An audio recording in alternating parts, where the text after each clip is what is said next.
What is up, my fellow Chibits? I have some glorious news to tell all of you fans of JoJo before I dive into this episode. It was just announced today that JoJo's Bizarre Adventure Diamond is Unbreakable is going to be 39 episodes long.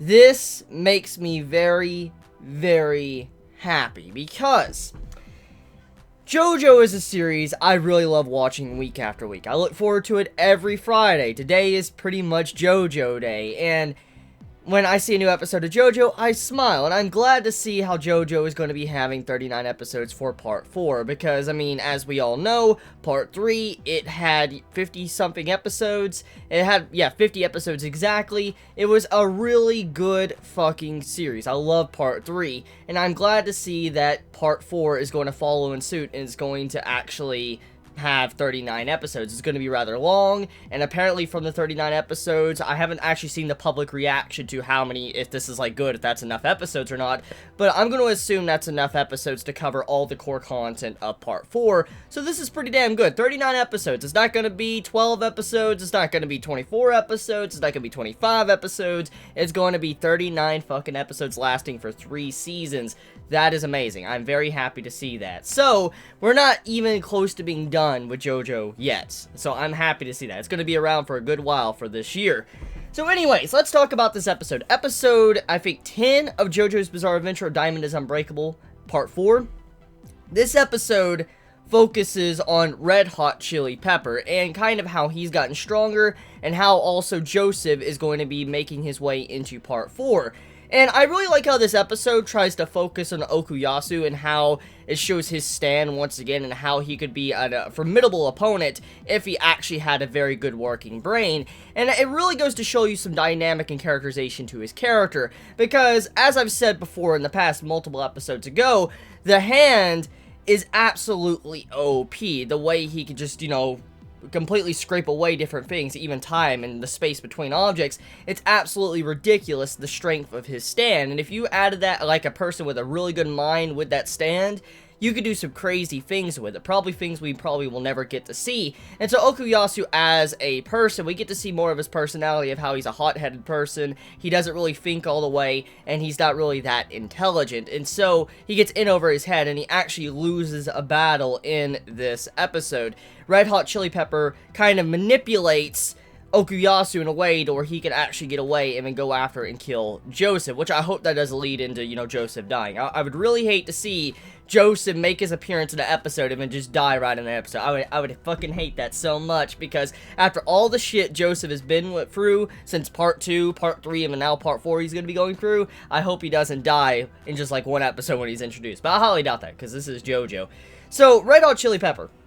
From my impressions of him in this episode with his strength and all that, he's incredibly formidable. He is very fast, he has a lot of strength, and for him to even hurt, Josuke, we know for a fact he has a lot of power with each of his punches. Now, it does show some weaknesses to Red Hot Chili Pepper in this episode. If he was to be cut away from electricity and his stand is detached, he grows considerably weaker, slower, and he can't really do much at all. And if, the power runs out, obviously the stand will disappear. So, with seeing this in this episode, we get to see some clear indications to some weaknesses that can be used against him. And also, I could still see why he's very terrified of, Jotaro's stand, to stop time. I mean, stopping time is absolutely crazy as well, because, you stop time, someone can walk near you, they could fuck you up, kill you in, like, a second, and that's over. We've already seen the scariness of, stopping time because of Dio, so if Jotaro gets around him, he can't move because time is stopped for 2 to 3 seconds, he could fuck him up and then it's GG right there. So, Red Hot Chili Pepper is actually taking the time to wait until he has enough strength, wait till he has the right cards in his hand before he could go after Jotaro, which I like that. I like that about his character. I like that about this villain that's currently being displayed. I highly doubt this is going to be the main villain of JoJo Part 4, but I really like his personality so far. He seems to be someone that's level-headed. I mean, at first glance, when we first saw him talking with Jotaro, he seemed to be someone that would get easily agitated and reveal information, But I like how he kept a level head in this episode, and he was actually kind of working on Okuyasu's personality to where he can manipulate him to get more information or escape, and then how also he was manipulating Josuke too and then got out of it as well. I really like that, but also I like how he was willing to actually say he was at fault, and he underestimated Josuke. He thought Josuke was weak, but then when Josuke started beating the shit out of him, he's like, oh shit, I underestimated you. He backed out. He's like, I gotta wait some time, because if I can't fight you, I can't fight Jotaro. So I like also how his personality was portrayed. This is how you kind of portray a villain in a series. Hint, hint. So I like this episode for that alone. I really love this episode for that. So, Okuyasu.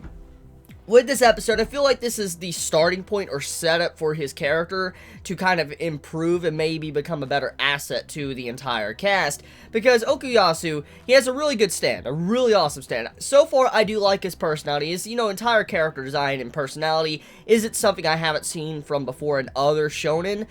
But I do like his personality, and this is a very good starting point to make him very different and stand out amongst the crowd. And I can't wait to see where his character is going to end up by the series' end, because as we know, a lot of characters in JoJo get a lot of development throughout the part, and then when the part ends, that concludes their development. There's a lot of changes in their personality, or they've improved a lot. So I can't wait to see what type of person Okuyasu is once the series ends. Now, one last thing I want to talk about before I conclude this video is that Joseph, he is appearing. He's coming back, and he's the one that's going to be able to find out the identity of the person that's using Red Hot Chili Pepper, because as we know what, Joseph Stan can do, Hermit Purple. So, with that being said, Joseph is a big asset also. He's going to be able to track down who's the person with the bow and arrow and be able to get it back.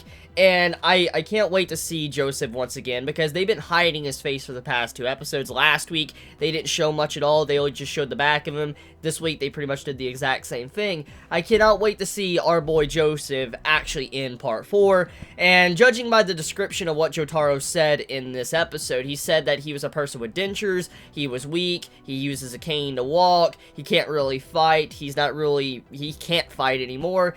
It upsets me. It really does, because I'm going to be sad to see him in a pitiful state, not, buff Joseph and all that like he was in Part 3 or Part 2.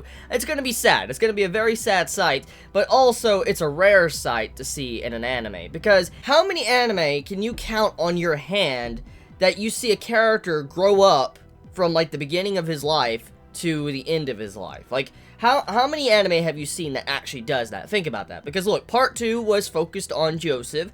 Part 3 focused on Joseph being a little bit, or a lot older, but he was still kind of important.